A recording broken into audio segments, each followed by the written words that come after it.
Scully.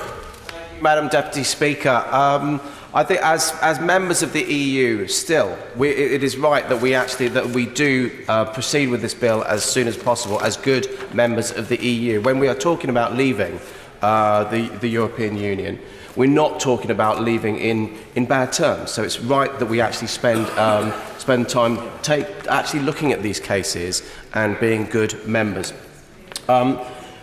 Two of the four procedures that we're looking at within this bill are Albania and Serbia, as we've heard, talking to them about bringing them on as observer status in the Agency for Fundamental Rights.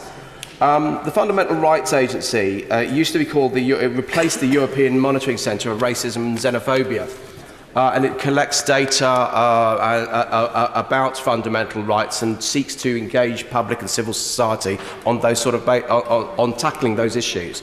That sounds to me very much like work that the Council of Europe does. I've just returned this morning from Strasbourg, where the plenary session of the Parliamentary Assembly of the Council of Europe is actually still going on at the moment. That body itself needs a lot of reorganisation. It needs a lot of work to bring it up to scratch, frankly.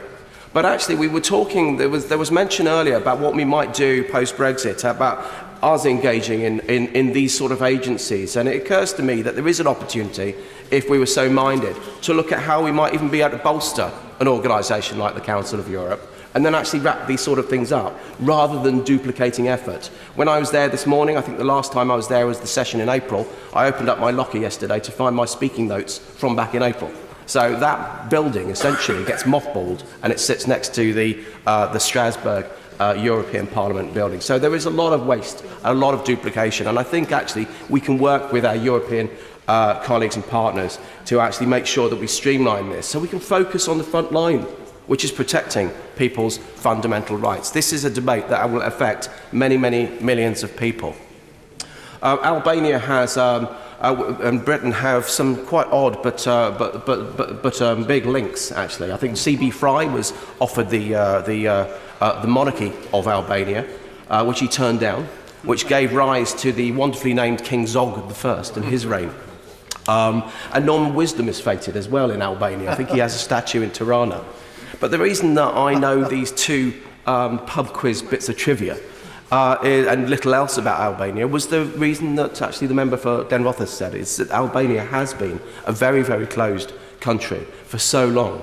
And so it's important that we can work however we can to open up that country and to keep that country progressing and joining the international community in its fullest possible way and protecting those rights. So I welcome the accession of Serbia and Albania to that agency.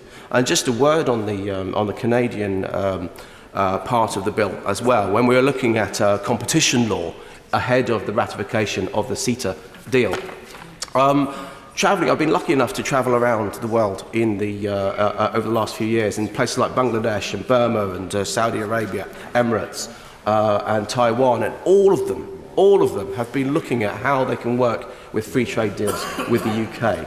And so I'm really excited about the prospect of free trade with as many countries as we can.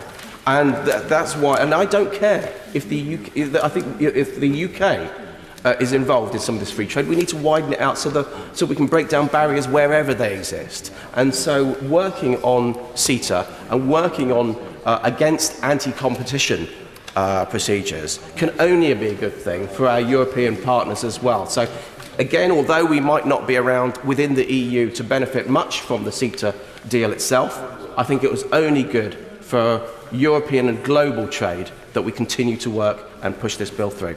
Thank you, Madam Deputy Speaker.